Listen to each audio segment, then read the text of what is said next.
You are always with laxity, that you will not put all of you. That's what we call laziness in the work of God. When you will ration yourself, ration your energy, ration your gift and talent and grace, and ration your money towards the work of the Lord said there is a curse on you.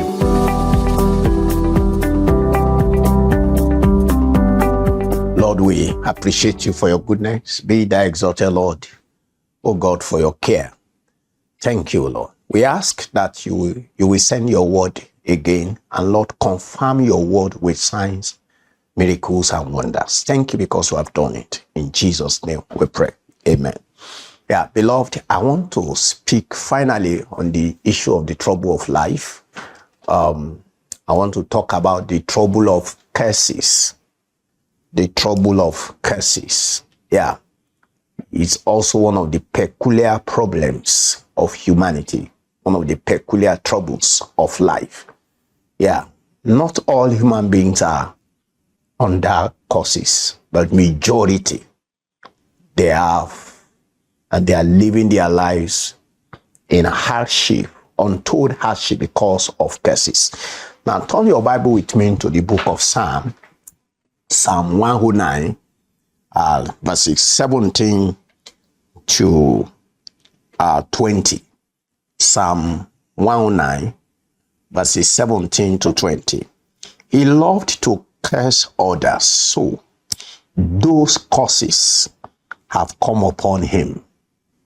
He had no desire to bless anyone, so he has experienced no blessings. He made a cursing a way of life. So curses poured into his stomach like water and seeped into his bones like oil. May a curse attach itself to him like a garment one puts on, or a belt one wears continually.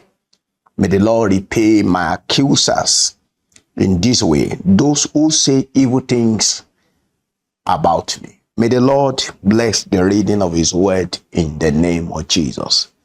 The trouble of curses. From the account I've read to you, there are certain individuals who are notorious for cursing others. Yeah. And this is actually the case with those who are witches and wizards.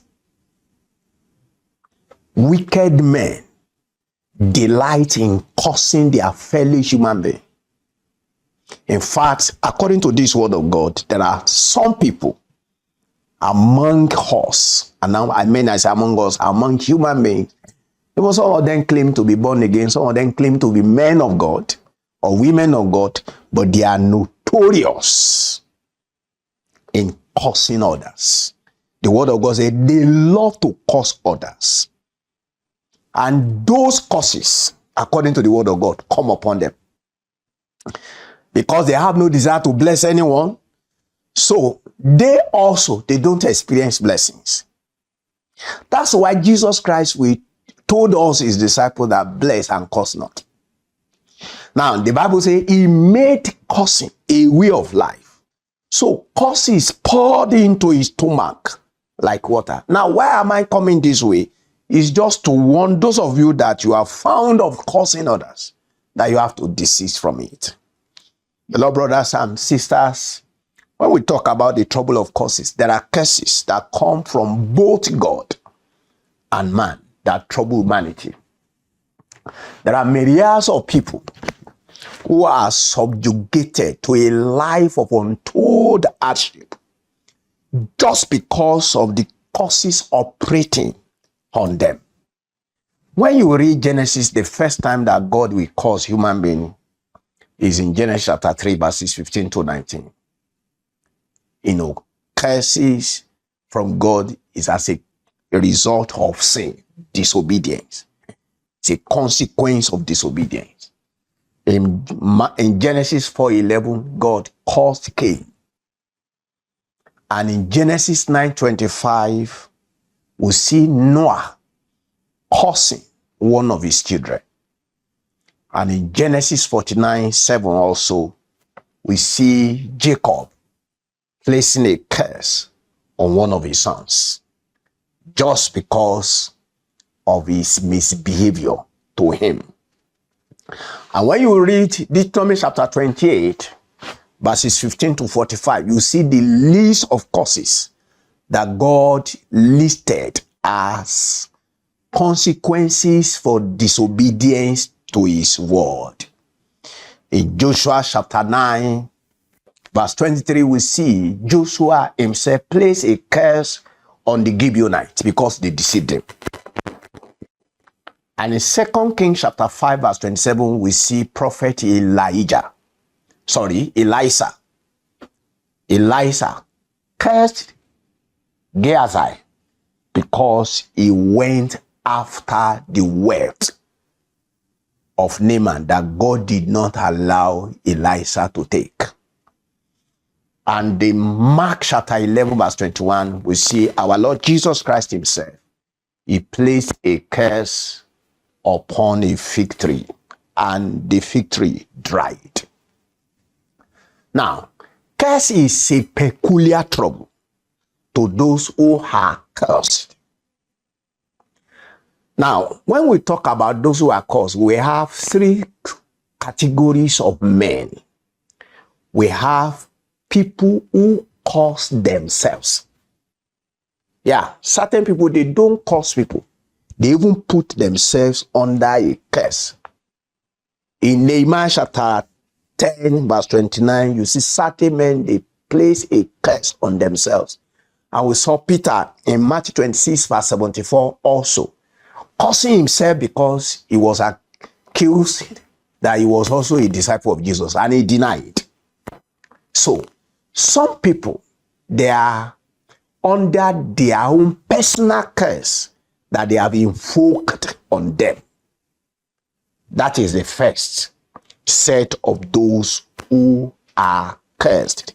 Then we have those who are caused by men. Yeah.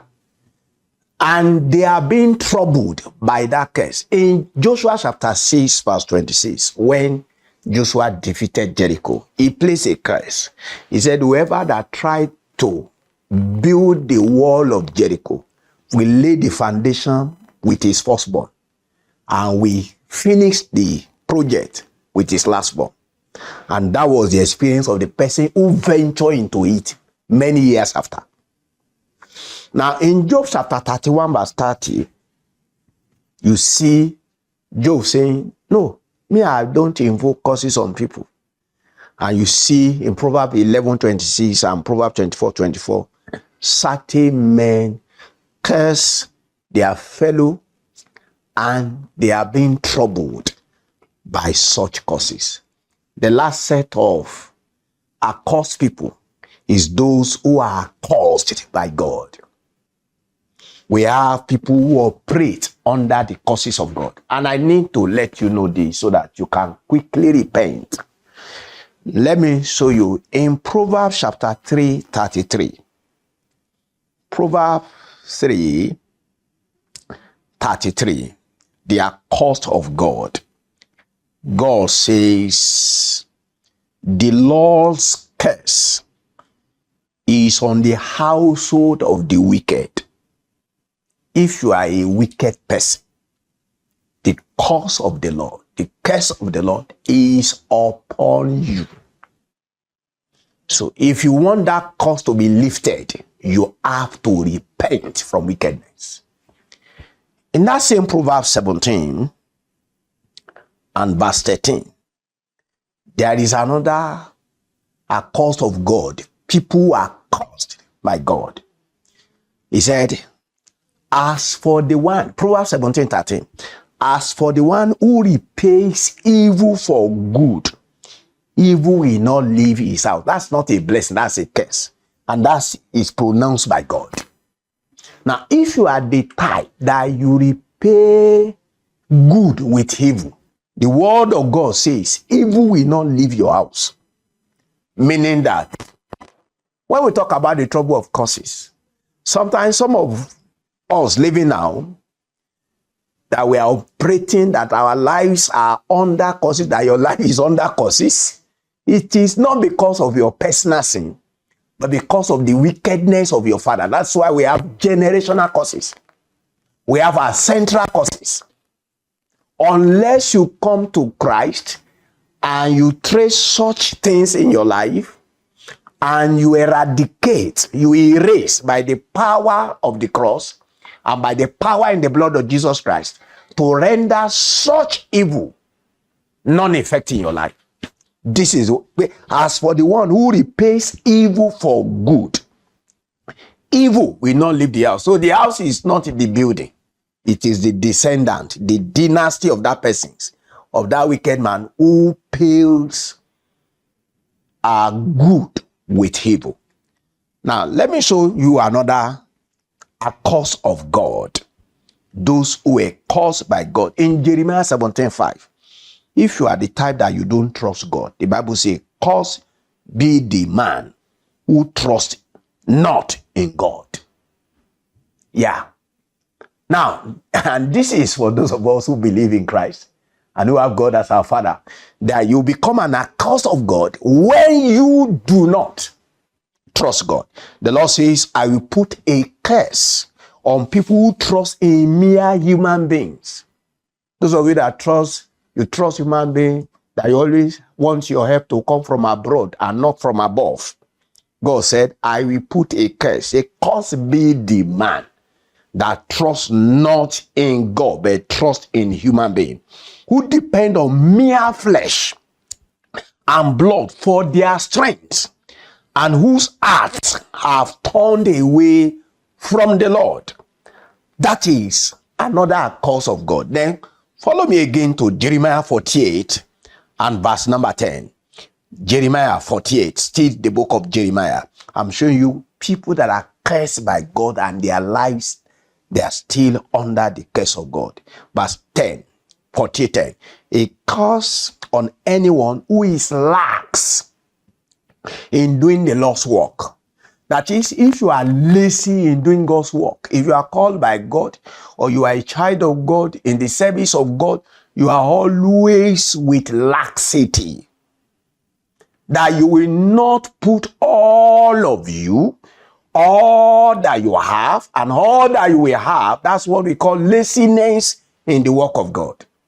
When you will ration yourself, ration your energy, ration your gift and talent and grace, and ration your money towards the work of the Lord. The Lord said, there is a curse on you. Another curse in that same verse 10 of Jeremiah 48 said, a curse on anyone who keeps from carrying out his destruction.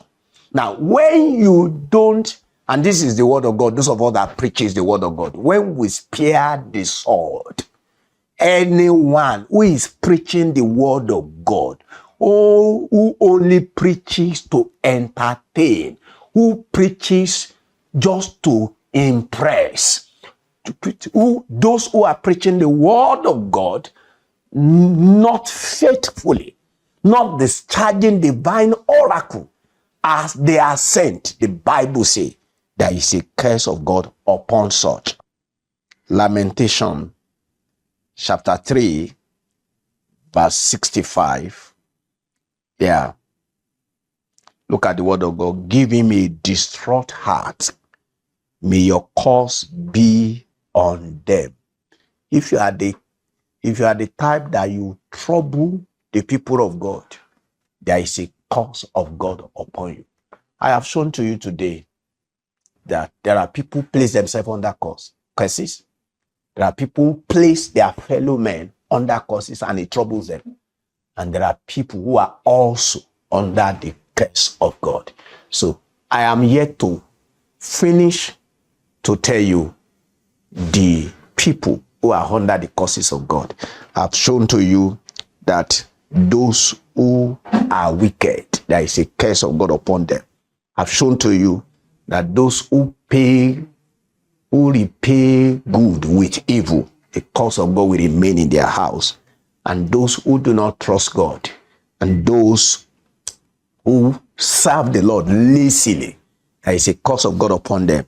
And those of us who preaches but only entertain and impress people, and they don't preach the whole counsel of God, there is a curse of God upon them. And lastly, today, I show to you that those who also trouble the people of God, there is a curse of God upon them. Let's pray. Lord, I pray as many that have seen themselves under this word, I pray that you will deliver them from whatever curses, whether it is personal or some other people invoke curses on them, or they are under the curse of you, God. I pray that you will show mercy to such and deliver them from their curses. Thank you, Father. In Jesus' name we pray.